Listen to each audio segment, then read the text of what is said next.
Okay, ready, start हो गया। आ जाइए, सब लोग आ गए। नमस्कार, फिर से आपके सामने स्वागत है। एक नए चैप्टर के साथ में हम आ गए हैं आपको समझाने। हमने लास्ट जो चैप्टर पढ़ा था काले मेघा पानी दे। ठीक है, आज उसके क्वेश्चन आंसर हम यहाँ करने वाले हैं।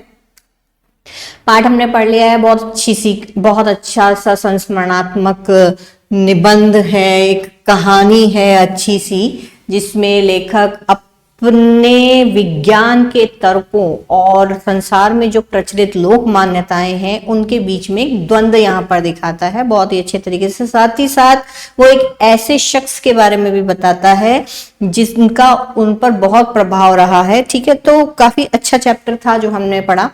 बात हम कर रहे हैं ऑफ कोर्स कक्षा 12 आरोप भाग 2 की। हमारे ये वीडियोस आप तक पहुंचते रहे इसके लिए प्लीज हमारे चैनल को लाइक सब्सक्राइब जरूर करेगी। तई चैनल के इस प्लेटफॉर्म पर मैं पूजा आपके साथ में हूं। चलिए शुरू करते हैं। जैसे कि हम करते आ रहे हैं कि जो मेन इंपॉर्टेंट लाइनें हैं उसको मैं आपको अंडरलाइन करवा देती हूँ। ठीक है, तो यहाँ पर अपनी किताब और कॉपियां लेके बैठिएगा ताकि आप इन चीजों को अंडरलाइन कर सकें। चलें देखें, चलते हैं, बढ़ते हैं इसकी तरफ। पेन कौन सा लेंगे हम? ठीक है, यही ले लेते हैं, रेड ले लें। 2 5 ओके, चलिए। तो हमारा चैप्टर है काले मेघा पानी दे। पहले याद रखिएगा, ये शुरू की जो लाइनें हैं ना, ये इंद्रसेना का परिचय दिया हुआ है यहाँ पर, जो मैंने आपको जब लेखक परिचय हम शुरू करते हैं पाठ के शुरू में भी वो पॉइंट्स मैंने लिखवाए थे। यहाँ इंद्रसेना के कार्यकलाप या इंद्रसेना का परिचय यहाँ पर दिया हुआ है, एक तरह से आप ये कह सकते हैं। तो इन चीजों को आप याद रखना। अगर क्वेश्चन में ये आ जाए, प्रश्न पूछ लिया जाए कि भाई इंद्रसेना के बारे में लेखक ने क्या बताया है, इंद्रसेना का किन शब्दों में लेखक ने वर्णन किया है, तो वर्णन जो किया है वो इन्हीं शब्दों में किया है कि ठीक है, क्या होता था, किस तरीके से होता था, उनकी अगवानी कहाँ से होती थी, किस किस उम्र के वो थे, सांवला, नंगा बदन और एक जांघिया, कभी कभी सिर्फ लंगोटी। ठीक है, क्या किसकी जय बोलती थी और उनकी जय सुनते ही लोग, लड़कियां और स्त्रियां अपने घरों के छज्जों पर आ जाती थी। और इस तरीके से सब चीजों की आपको याद रखनी है। ठीक है, सबसे पहले क्या बोलती थी, गंगा मैया की जय। और फिर एक वो कविता भी गाती है। ये कविता जो 4 लाइन की है, काले मेघा पानी दे, गगरी फूटी बैल प्यासा, पानी दे गुड़गानी दे, काले मेघा पानी दे। ठीक है, ये आप याद रखिएगा अगर इंद्रसेना के बारे में यहाँ पर पूछी जाए। इसके बाद ये 2 पैराग्राफ हैं, अच्छे पैराग्राफ हैं। ठीक है, बस इसमें गर्मी का वर्णन है, अतिशयता का वर्णन है। उस गर्मी के वर्णन को आप अपने शब्दों में यहाँ बता सकते हैं। इसमें भी गर्मी का वर्णन है, जिन घरों में आखिरी जेठ या शुरू आषाढ़ के सूखे दिनों में पानी की कमी होती थी, कुएं भी सूख जाते थे, उनमें भी सहेज कर रखे हुए पानी या बाल्टी को घर भर भर कर इन पर डाल दिया जाता था। भीगे बदन मिट्टी में लोट लगाते, पानी फेंकने से पैदा हुआ कीचड़ में लथपथ हो जाते, सब पर अपना पूरे शरीर पर अपने कीचड़ मल लेते, फिर बोलते गंगा मैया की जय और चल पड़ते फिर से बादलों को टेरते हुए, आवाज लगाते हुए, मंडली बांध करके। ठीक है, अब यहाँ पर फिर से यहाँ पर एक गर्मी के बारे में यहाँ पर बताया हुआ है। यहाँ पर एक्चुअली लेखक का गुस्सा निकल रहा है कि सचमुच वो दिन ऐसे होते थे जब गली मोहल्ला गांव शहर हर जगह लोग गर्मी में भुन भुन कर त्राहिमाम कर रहे होते थे। जेठ के 10 तपा बीतकर आषाढ़ का पहला पखवाड़ा भी बीत चुका होता था। क्षितिज पर कहीं बादल की रेखा भी दिखाई नहीं देती थी, कुएं सूखने लगते, नलों में से एक तो पानी बहुत कम आता और आता भी तो आधी रात को मानो खौलता हुआ पानी आता था। ठीक है, नेक्स्ट पेज तक ये कंटिन्यू किया है।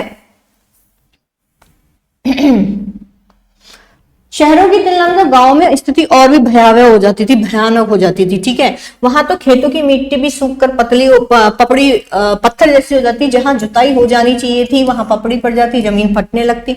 तो गर्मी का बेसिकली वर्णन किया है, ग्रीष्म ऋतु का यहाँ पर वर्णन किया है। चलते चलते आधे रास्ते में आदमी लू खा कर कि ऐसी गर्मी पड़ रही है, उसमें भी वो पानी जो है उन लोगों पर डाल दिया जाता था। ठीक है, पूठा पाठ कथा ज्ञान जब सब उपाय हो चुके होते तब क्या निकलती थी, इंद्र सेन। फिर एक और नेक्स्ट पैराग्राफ है, यहाँ पर एक नेक्स्ट पैराग्राफ यहाँ से भी शुरू हो रहा है। ठीक है, याद रखिएगा। वर्षा के बादलों के स्वामी है इंद्र, और इंद्र की सेना टोली बांधकर कीचड़ में लथपथ निकलती, पुकारते हुए मेघों को, पानी मांगते हुए प्यासे गलों और सूखे खेतों के लिए। ठीक है। पानी की आशा पर जैसे सारा जीवन आकर टिक गया हो। बस एक बात मेरे समझ में नहीं आती थी कि जब चारों ओर पानी की इतनी कमी है तो लोग घरों में इतनी कठिनाई से इकट्ठा करके रखा हुआ पानी इन पर क्यों फेंक देते हैं। ये पानी की निर्मम बर्बादी है, लेखक को ये पानी की बर्बादी लगती थी। ठीक है, इसके बाद यहाँ से एक और नया पैराग्राफ अपने शुरू किया है, उसको भी आप अंडरलाइन कर लीजिएगा, रोक लीजिएगा, वीडियो बीच बीच में रोक के करते जाइएगा। यहां पर एक तो उन्होंने बोल दिया पानी की निर्मम बर्बादी है, उसके अलावा एक चीज और बोल रहे हैं, उसी में वो एड ऑन कर रहे हैं, ठीक है, कि इस तरह से देश की कितनी क्षति होती है अंधविश्वासों से। किससे? इन अंधविश्वासों। कौन कहता है इन्हें इंद्र की सेना? आखिर भाई किसने नाम दिया इनको इंद्र की सेना?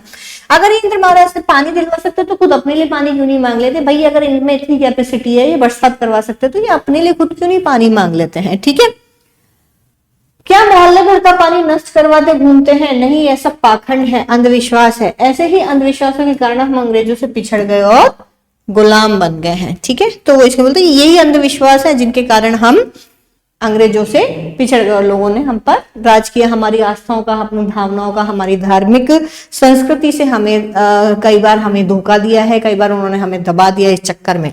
ठीक है, एक और पैराग्राफ है, मैं असल में था तो इन्हीं मैडम। अब यहाँ पर ना सिर्फ ये चीज बताई गई है कि लेखक आखिर क्यों उन अंधविश्वासों के खिलाफ था। अगर पूछ लिया जाए आपसे, अगर ये प्रश्न आ जाए कि भाई लेखक आखिर क्यों उन अंधविश्वासों के खिलाफ था, तो ये जो 4 लाइनें हैं ये उस चीज को इंडिकेट यहाँ पर कर रही है कि भाई मैं था तो उन्हीं की उम्र का, लेकिन एक तो मेरे परिवार आर्य समाज को मानता था तो कुछ तो मेरे में वो संस्कार थे। दूसरी बात ये थी कि एक गांव में, मतलब उस गांव में कुमार सुधार सभा का वो हुआ था चयन या बनाई गई थी, जिसका मैं उपमंत्री बन गया था। यानी कि मुझे लोगों को सुधारना था, मुझे बच्चों को सुधारना था। तो अगर मैं खुद ही ऐसे काम करता तो मेरी क्या इमेज, क्या पर्सनालिटी रह जाती, क्या मेरी प्रसिद्धि लोगों में रह जाती। तो वो भी एक सोशल प्रेशर भी, सामाजिक दबाव भी है। ठीक है, जन्म से जो संस्कारों से मिले हैं उसका प्रभाव भी है। इसके अलावा अंधविश्वासों के खिलाफ तो तर्कश में तीर रखकर मैं घूमता था। और चूंकि नया नई जोश था, नई नई जवानी थी, टीन एज होता है ना, सबसे ज्यादा तूफान की अंधड़गी अवस्था है, ये बहुत ज्यादा विचार उथल पुथल चलते रहते दिमाग में। ठीक है, तो चूंकि एक कार्यभार सौंप दिया गया तो अपने आप को, हम जब मॉनिटर होते हैं तो होता है ना, अपने आप ही आवाज में आ जाती है रौब झाड़ना या, तो वो चीज उनके अंदर भी थी। अब वो उप मंत्री बन गए हैं तो अपने पद के अनुरूप व्यवहार करते थे। चूंकि उनको अंधविश्वासों के खिलाफ लड़ना था तो वो कभी भी लड़ने के लिए तैयार रहते, यानी तर्कश में तीर रख के घूमना। ठीक है, चलें इसके आगे। एक ये है, जब जीजी उनको समझाने का प्रयास कर रही हैं लेखक को, लेखक जब मना कर देते हैं, ठीक है, तो देख भैया रूपमत यहाँ पर वो तर्क देती है, मेरी बात सुनिए, सब अंधविश्वास नहीं है, हम इन्हें पानी नहीं देंगे तो इंद्र भगवान हमें पानी कैसे देंगे। मैं कुछ नहीं बोला। फिर जीजी बोली तू इसे पानी की बर्बादी समझता है, पर ये बर्बादी नहीं है, तो पानी का अर्घ चढ़ाते हैं हम। जो मनुष्य जिस चीज को पाना चाहता है उसे पहले देगा नहीं तो पाएगा कैसे। इसीलिए ऋषि मुनियों ने इसे दान कहा है और इसे सबसे ऊंचा स्थान दिया है। अब वो बात काटते हैं जीजी की कि ऋषि मुनियों को काहे बदनाम करती हो जीजी। उन्होंने कहा था कि जब पानी के लिए आदमी बूंद बूंद तरस रहा हो तब तुम पानी को कीचड़ में बहाओ। ठीक है, ये भी अच्छा पैराग्राफ है। चैप्टर छोटा सा, आप क्या करें, इसमें जो चीजें हैं वो यही है। लाइनें काफी अच्छी हैं एक्चुअली। ठीक है, नेक्स्ट है, फिर कुछ देर जीजी चुप रही, फिर मटरी मेरे मुंह में डालते बोले देख बिना त्याग के दान नहीं होता। ये कुछ लाइनें, जो ये 3 पैराग्राफ है ना, ये तीनों पैराग्राफ जीजी के तर्क वितर्कों और लेखक के अंधविश्वास पर, या लेखक किस तरीके से स्वयं को अंधविश्वासों से दूर नहीं कर पाता था, क्या कारण था जीजी। ठीक है, तो ये इनके जो डायलॉग है उनके दोनों तीनों आपको याद होनी चाहिए। एग्जाम्पल कि अगर तेरे पास, एक एग्जांपल तेरा, अगर तेरे पास लाखों करोड़ रुपए हैं तो उसमें से 2-4 रुपए तू किसी को दे दे तो क्या त्याग हुआ? नहीं। त्याग तो वह होता है जो चीज तेरे पास भी नहीं है, तुझको भी जरूरत है, लेकिन अपनी जरूरत को पीछे रख के तू दूसरों के लिए काम करे, परोपकार करे। तुमको भी वही चीज उतनी चाहिए। ठीक है, मैंने इसके लिए एक एग्जाम्पल भी दिया था आपको हेराफेरी वाला, की जब भूख लग रही है तो तीनों के पास एक ही केला था, लेकिन एक छोटी बच्ची आती है उसको भी भूख लग रही होती है तो वो उसके लिए अपना केला दे देते हैं। ठीक है, जरूरत उनको भी थी, लेकिन वो त्याग है, वो दान है। ठीक है, तो दान वहां होता है और उसी का फल मिलता है। फिर नेक्स्ट वही जीजी वाला पैराग्राफ है, देख तू तो अभी से पढ़ ले गया, मैंने तो मदरसे का मुंह भी नहीं देखा। पर एक बात देखिए कि अगर 30-40 मन गेहूं उगाना है तो किसान 5-6 से अच्छा गेहूं अपने पास से लेकर जमीन में क्यारे बनाकर फेंक देता है। उसे बुबाई कहते हैं। यह जो सूखे अपने हम घर का पानी इन पर फेंकते हैं वह भी बुबाई है। ये पानी गली में बोएंगे तो सारे शहर कस्बे गली गांव पर बादल की फसल आ जाएगी। हम बीज बनाकर पानी देते हैं, काले मेघा से पानी मांगते हैं। सब ऋषि मुनि कह गए कि पहले खुद दो तब देवता तुम्हें 6 गुना 8 गुना करके लौटाएंगे। भैया यही तो हर आदमी का आचरण है जिससे सबका आचरण बनता है। यथा राजा तथा प्रजा, यही सच नहीं है, यह भी सच है कि यथा प्रजा तथा राजा। राजा कौन बोला है? राजा को किसको कहा गया यहाँ पे? इंद्र को, कि भाई जैसा राजा है वैसी प्रजा होगी, कि भाई वो भी तो पानी बांटता है तो हम ही बांटने चाहिए। नहीं, सिर्फ यही सच नहीं है, जैसी प्रजा है वैसा ही राजा होता है। अगर हम दूसरों को पानी नहीं देंगे तो हमारा राजा हमें पानी क्यों देगा? और एक जो लास्ट पैराग्राफ है, मोस्ट इंपॉर्टेंट, जो समस्या लेखक ने हमारे सामने रखी है इस त्याग, इस दान की महिमा को मंडित करते हुए, कि भाई इन बातों को आज 50 से ज्यादा बरस होने गया है पर ये अभी तक मेरे मन पर जो की तो दर्ज है। कभी कभी कैसे कैसे संदर्भों में ये मन को कचोट जाती है। हम आज देश के लिए क्या करते हैं? मांगे हर क्षेत्र में बड़ी बड़ी है पर त्याग का कहीं नामो निशान नहीं है। अपना स्वार्थ एकमात्र लक्ष्य रह गया है। हम चटकारे लेकर इसके उसके भ्रष्टाचार की बातें तो करते हैं पर कभी हमने जांचा कि अपने स्तर पर, अपने दायरे पर हम उसी भ्रष्टाचार के अंग तो नहीं बन रहे हैं। काले मेघा दल के दल उबड़ते हैं, पानी झमाझम बरसता है पर गगरी फूटी की फूटी रह जाती है। हम चाह कर भी वो कर नहीं कर पाते जो हमें करने चाहिए, जो हमारा सच में आचरण है, जिससे हमारे देश का भला हो, जिससे हमारे समाज का भला हो, जिससे व्यक्ति का भला हो। बैल प्यासे के प्यासे रह जाते हैं, आखिर कब बदलेगी यह स्थिति? ठीक है, तो ये आपकी व्याख्या के हिसाब से कुछ अच्छी लाइनें हैं। पूरा चैप्टर मोस्ट ऑफ इन्हीं लाइनों पे बेस्ड है और कुछ नहीं, घूम फिर के क्वेश्चन आएंगे भी इन्हीं में से। कैसे आएंगे, कहां से आएंगे, देखिए। चलिए प्रश्न करते हैं, ठीक है। फिर इसके बाद एक छोटा सा टेस्ट और करेंगे अपन। ओके, पहला प्रश्न, लोगों ने लड़कों की टोली को मेंढक मंडली नाम किस आधार पर दिया होगा? यह टोली अपने आप को इंद्रसेना क्यों बुलाती थी? अब लोगों ने 2 नाम बताए थे ना इसमें पहले, एक तो इंद्रसेना बोला है और दूसरा क्या बोला है? मेंढक मंडली। तो अब वही बोल रहा है कि लोगों ने जो डी टोली है उसको जब इंद्रसेना बोला जा रहा था तो फिर उसको मेंढक मंडली क्यों बोला गया? देखो सबसे पहले पेज पे ही आंसर दिया हुआ है।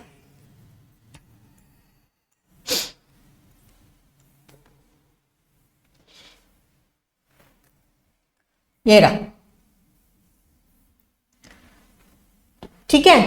2 नाम थे, मेंढक मंडली क्यों नाम दिया है वो देखो, ठीक है। बिल्कुल सॉरी यहां से नहीं, यहां से जो लोग उनके नग्न स्वरूप, उनकी उछल कूद, उनके शोर शराबे और उनके कारण गली में होने वाले कीचड़ कांदों से चिढ़ते थे वो लोग उन्हें मेंढक मंडली कहते थे। मेंढक मंडली इसलिए जिस प्रकार बारिश होते ही मेंढक टर्र टर्र करके इधर से उधर भागने लगते हैं, उछल कूद मचाने लगते हैं, उसी प्रकार से ये बच्चे भी करते थे, इसीलिए उसको उन्होंने मेंढक मंडली का नाम दे दिया। किन लोगों ने? जिन लोगों को ये मेंढक मंडली पसंद नहीं आती थी उन लोगों ने नाम दिया है। अब ये जो बच्चे थे खुद को इंद्रसेना कहकर क्यों बुलाती थी, क्यों बुलाती थी, इसका भी जवाब मैं आपको बता देती हूं, ठीक है।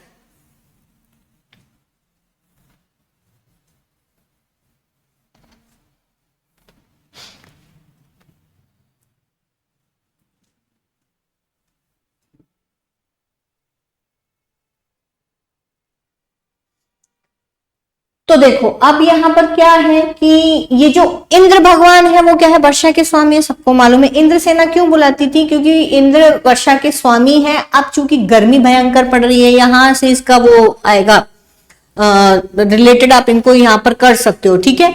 तो चूंकि जिन घरों में पानी नहीं है बिल्कुल भी, अब ये इंद्र के ना अपने आप को इंद्र की अगुवाई करने वाला बोलती है कि अगर हम क्या है, हम जो टोली है वो इंद्र की ही टोली है, हम इंद्र के ही भेजे हुए स्वरूप हैं, आप ये कह सकते हैं, ठीक है। अगर आप हमें पानी दोगे तो हम इंद्र से आपके बदले पानी मांगेंगे, ठीक है।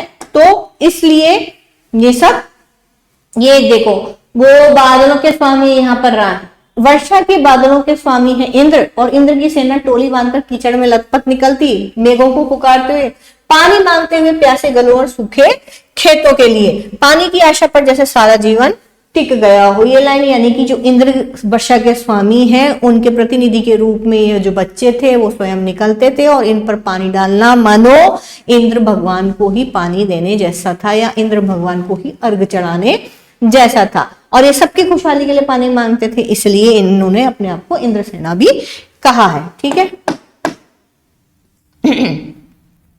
नेक्स्ट,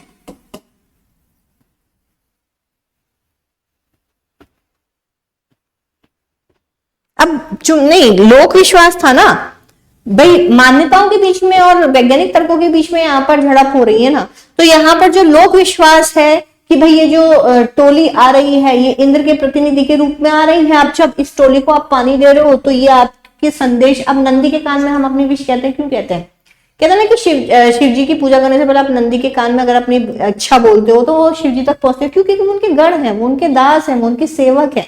तो ये जो इंद्रसेना नामक टोली जो कही जा रही है, वो मान लीजिए कि इंद्र के ही बच्चे हैं, इंद्र के ही प्रतिनिधि, इंद्र के ही दास हैं, इनके ही सेवक हैं, उनके ही चर हैं। ठीक है, तो वो आपका संदेश कहाँ पहुंचाएंगे, इंद्र तक, और इंद्र भगवान प्रसन्न, आपने उनको पानी दिया, इंद्र भगवान प्रसन्न हो जाएंगे, हा मेरे सेवकों को प्रसन्न किया जा रहा है, ठीक है सब लोग, ठीक है, तो फिर वो प्रसन्न होकर आपको पानी देंगे, बस इतनी सी बात है। लोक विश्वास जो लोक मान्यता वहां पर प्रचलित है, उनके बेस पे ये चीजें बनाई गई। नेक्स्ट है, जीजी ने इंद्रसेना पर पानी फेंके जाने को किस तरह से सही ठहराया, तो पूरे चैप्टर में बताया है। ठीक है, 3 बार 4 बार इसके एग्जाम्पल दिए हैं यहाँ पर, देखो ये अंधविश्वास नहीं है। वो जीजी सबसे पहले तो इसे अंधविश्वास नहीं मानते, वो कहते हैं कि अगर हमें पानी नहीं देंगे तो इंद्र भगवान हमें पानी कैसे देंगे, ये पानी की बर्बादी नहीं है, ये तो पानी के अर्घ चढ़ाने जैसा है, ये तो दान जैसा है। ठीक है, जो जब अपनी जरूरत को पीछे रख के लोग दूसरों के कल्याण के लिए त्याग कर देते हैं, यानी जिन घरों में पानी नहीं है उनको भी पानी चाहिए, वो अपनी जरूरतों को पीछे रख के दूसरों के कल्याण के लिए पानी डाल देते हैं, यानी उस इंद्रसेना पर पानी डाल देते हैं, तो ये त्याग और इसका फल मिलता है। ठीक है, इसके अलावा वो एक एग्जाम्पल बहुत अच्छा देती है कि एक किसान वाला जो एग्जाम्पल दिए ना, तो ये सब तर्क वो जीजी दे रही है, आप इन सब तर्कों को लिख सकते हो। फिर आप ये भी लिख सकते हो कि जब हम इन सूखे घरों का पानी अपने पर फेंकते हैं तो वो भी बुबाई है एक तरीके से, और जब हम पानी गली में बोएंगे तो सारे शहर गली कस्बे पर पानी वाले बादल छाएंगे और हम पर बरसात होगी। ऐसा कहा गया, ऋषि मुनि भी कहते हैं कि जब आप त्याग करते हैं, दान करते हैं, परोपकार करते हैं तो आपको उसका 4 फल मिलता है। ठीक है, इस तरीके से ये पानी दे गुड़धानी दे, मेघों से पानी के साथ साथ गुड़धानी की मांग क्यों की जा रही है, बहुत ही अच्छा प्रश्न है। रिलेशन बता देती हूँ, देखो ये आ गया, कहाँ की जा रही है, ये रही लाइनें, चारों लाइनें दिख रही हैं। काले मेघा पानी दे, गगरी फूटी बैल प्यासा पानी दे, गुड़धानी दे, काले मेघा पानी दे। क्यों की जा रही है, एक तो राइमिंग के लिए, तुकबंदी के लिए की जा रही है। ठीक है, क्यों, क्योंकि हमें जो कविताएं हैं वो जल्दी याद हो जाती, गाने जल्दी याद होते हैं, बजाय हमें पूरा का पूरा चैप्टर रखने के, पूरा एक पैराग्राफ याद करना और एक गाना याद करना हो, क्या जल्दी याद होगा, गाना, क्यों, क्योंकि वो राइमिंग में होता है। ठीक है, हमारे मन को संगीत कहा जाता है कि बच्चा जब गर्भ में होता है ना तो वो अपनी संगीत वो तब भी सुन सकता है, तो जो संगीत है वो हमारे अचेतन मन पे भी प्रभाव डालता है। ठीक है, प्रभाव डाल रहा है तो वो हर सेंस में डाल रहा है, तो ये चीजें हमें जल्दी याद हो जाती हैं। एक तो राइमिंग के लिए, तुकबंदी के लिए ये चीजें पानी दे गुड़धानी दे बोली गई। दूसरा, इसका अपने आप में बड़ा महत्व है। क्यों, क्योंकि जब पानी होगा, पानी, क्योंकि हमारे भारत की कृषि प्रधान अर्थव्यवस्था है, किसानों को क्या चाहिए, खेती करने के लिए पानी, और जब पानी होगा तभी तो गुड़धानी यानी अनाज होगा, गुड़ और धान की फसल होगी। ठीक है, अब यहाँ पानी सिर्फ किसके लिए नहीं मांगा जा रहा है, सिर्फ खेती के लिए नहीं मांगा जा रहा है, नहाने धोने खाने पीने सबके लिए पानी मांगा जा रहा है। तो खाने के लिए पानी मांगा जा रहा है, तो खाना तभी तो आएगा ना जब अनाज होगा, खाना हम तभी तो खा सकते हैं जब अनाज पैदा होगा। ठीक है, तो यहाँ पर साइंस सिर्फ इतना सा है कि पानी सिर्फ आवश्यकता, मतलब पानी सिर्फ एक कहना चाहिए एक ऐसी आवश्यकता है जो हमारे जीवन को आधार प्रदान करती है। कहते हैं ना, पानी सबसे बड़ा आधार है, पानी जीवन का आधार है। ठीक है, पानी है तो कल है, जल है तो कल है, इस तरीके के सेंटेंस क्यों बनते हैं, क्योंकि बिना पानी के प्रकृति का चलना असंभव है। ठीक है, अब बहुत सारे मिनरल्स धरती में पड़े हैं लेकिन बिना पानी के वो पेड़ों तक ट्रांसफर नहीं हो सकते, तो इस प्राणी जगत के लिए, वनस्पति जगत के लिए, जीवन को बनाए रखने के लिए पानी का होना बहुत जरूरी है। ठीक है, तो तुकबंदी के लिए और प्लस जो आपको मैंने बताया कि किस लिए। गगरी फूटी बैल प्यासा, इंद्रसेना के इस खेल गीत में बैलों के प्यासा रह जाने की बात क्यों मुखरित हुई है, क्यों हुई है बताओ। देखो, गर्मी का वर्णन किया गया, सबसे पहले तो आप जान रहे हैं गर्मी कैसी भयावह गर्मी है, जब इंसान लू खा के गिर जाए। ठीक है, पानी आता ही नहीं है, कुएं सूख गए, बर्तन सूख गए, जमीन सूख के फट गई है, पानी है ही नहीं। एग्जाम्पल दिए, सब चैप्टर में ही है, ठीक है।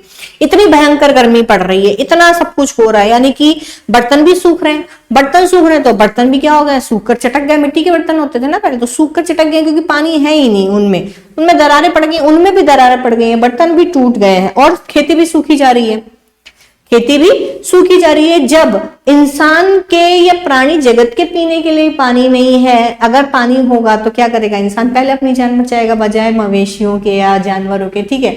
तो गगरी फूट गई है, यानी गर्मी इतनी पड़ रही है कि गर्मी के कारण बर्तन भी सूख गए हैं, ठीक है। अब जब पानी कहीं भी नहीं है तो इससे क्या हो रहा है, प्राणी जगत को, वनस्पति जगत को क्या हो रहा है, नुकसान हो रहा है, वो प्यासे रह रहे हैं। तो इसी कारण से बैल भी प्यासा है, ठीक है ना। तो यहां पर अब चूंकि बैल क्या है, खेती के लिए सबसे ज्यादा जरूरी क्या है, बैल। पहले खेती बैलों से ही होती थी, हल किस पे लगाना है, बैलों पे, ठीक है।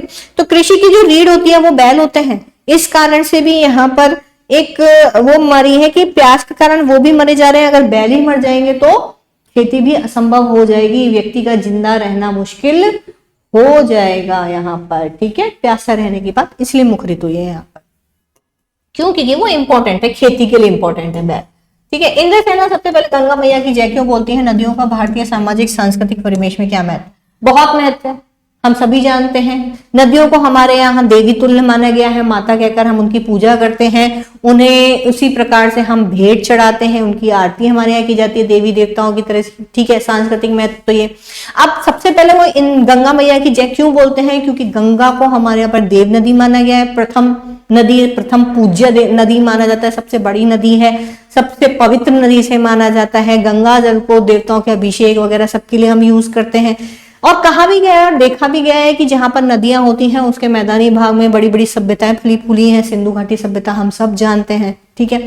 तो इसी कारण से जो नदियां हैं वो भारत का सामाजिक सांस्कृतिक परिवेश में उनका बहुत महत्व है, क्योंकि जो नदियां होती हैं उन्हीं के कारण लोगों को पानी मिलता है, आसपास के इलाकों में व्यापार होता है, आर्थिक उन्नति होती है, ठीक है, सामाजिक उन्नति होती है। संस्कृति से तो आपको बता ही दिया, देवी हैं, देवियों के तुल्य माना गया है उनको, क्यों, क्योंकि वो हमें पानी यानी जीवन आधार जल प्रदान करती हैं। रिश्तों में हमारी भावना शक्ति का बढ़ जाना विश्वासों के जंगल में सत्य की राह खोजते हुए हमारी बुद्धि की शक्ति को कमजोर करती है, ठीक है। यहाँ पर पाठ में जीजी के प्रति लेखक की भावना के संदर्भ में इस कथन के औचित्य की समीक्षा कीजिए। यहाँ पर आपको मोटे मोटे तौर पे बताऊं तो यहाँ पर ये मान लीजिए कि जीजी के प्रति जो भावना है ना लेखक की, ठीक है, जीजी के प्रति जो लेखक की भावना है वो एकदम प्योर है, ठीक है। वो उनसे इस तरीके से इमोशनली अटैच है कि ना चाहते हुए भी उनके द्वारा जो तर्क दिए जाते हैं ना जीजी के द्वारा, वो उन्हें मान लेते हैं लेखक। जो वो कहते भी है कि मैं आर्य समाजी हूँ, मैं एक ऐसी सभा का उपमंत्री हूँ जिसमें बच्चों को सुधारने के लिए का काम करना है, लेकिन इसके बावजूद जब जीजी, जिनसे मैं बहुत प्यार करता हूँ, जो मुझे बहुत प्यार करती हैं, जब वो मेरे सामने ऐसी बात रखती तो मैं उनको काट नहीं पाता। यहाँ पर अगर और सिंपल शब्दों में कहूं तो दिमाग पर दिल की जीत के बारे में बताएं। दिमाग पर दिल की जीत है, ठीक है, दिमाग पर दिल की जीत है वो। क्यों, क्योंकि जीजी क्या है, जीजी ना तो उनके परिवार की है, ना रिश्तेदारी में है, ना खून का रिश्ता है उनसे, माँ से कुछ ज्यादा बड़ी भी है, लेकिन सबसे ज्यादा प्यार किसे दिया, किसने दिया, लेखक को, जीजी ने। और उनसे उनका जो भावात्मक रिश्ता है, भावनात्मक जो रिश्ता है, तो वो उस रिश्ते में उनकी जो भावना बसी हुई है जीजी के प्रति, ठीक है, बट जाना बस जाना, ठीक है, विश्वासों के जंगल में वो ये मानते हैं जो अंधविश्वास है, ठीक है, जो ये लोक मान्यताएं चल रही है ये अंधविश्वास है, कोरी मान्यताएं हैं। इसमें हम सत्य की, वो चाहते हैं कि इसमें से वो ऐसा तर्क ढूंढ ले कि लोगों को सच्चाई का पता चल जाए, एक वैज्ञानिक तर्क वो देना चाहते हैं कि जिससे लोगों को सच्चाई का पता चल जाए। लेकिन हमारी बुद्धि की शक्ति वहां पर कमजोर हो जाती है, क्योंकि जब भावनाएं आगे आ जाती हैं, जब भावनाओं का आवेग उमड़ता है, जब हम किसी से बहुत ज्यादा दिल से जुड़े हुए होते हैं तो उसकी हम हर बात को मानने को राजी हो जाते हैं। ये तो सर्व सरल है, आप जानते हैं इस चीज को, ठीक है। और जब हम भावनाओं के आवेग में होते हैं तो हमारा हमारा दिमाग कितना ही कहे नहीं ये चीज गलत है, ये गलत है, इस रास्ते पे मत जाइए, ऐसा काम मत कर, परेशानी होगी, लेकिन हम उन सब चीजों को नकार देते हैं। बुद्धि की शक्ति कमजोर हो जाती है जब हम भावना के आवेग में बह जाते हैं। चाहे हम कितना भी सच जानते हैं कि अगर हम आज के परिवेश में अगर आपको एग्जांपल दूं तो लव मैरिज, वो जो आप जिसे बोलते हैं, ठीक है, परेशानी होगी, दोनों परिवारों को होगी, आपको भी पेरेंट्स बहुत समझाते हैं ऐसा हो जाएगा वैसा हो जाएगा, ये परेशानी हो सकती है वो परेशानी, लेकिन भावना का आवेग होता है ना, आवेग है भावनाओं का, उन्हें हम कंट्रोल नहीं कर पाते, और कंट्रोल नहीं कर पाएंगे तो क्या होगा, जो दिल होगा वो दिमाग पे हावी हो जाएगा। सारी चीजें देखते हुए भी, सारी चीजें जानते हुए भी, सारी परिस्थितियों को समझते हुए भी क्या होता है, मनुष्य भावेश में वो निर्णय ले लेता है, और उसमें उस वक्त उसकी बुद्धि की शक्ति क्या हो जाती है, कमजोर हो जाती है। बस इतना ही है और कुछ नहीं है। ये आपकी क्वेश्चन आंसर हो गए हैं इसके, इसमें तो बस इतना ही है। आगे के वीडियो के लिए हम फिर मिलेंगे आपको, तब तक पढ़ते रहिए, क्वेश्चन आंसर करते रहिए, ठीक है। और हमारे चैनल को लाइक सब्सक्राइब जरूर कीजिए ताकि हम आप तक बने रहें, ठीक है। ओके, मिलते हैं नेक्स्ट वीडियो में, तब तक के लिए बाय बाय।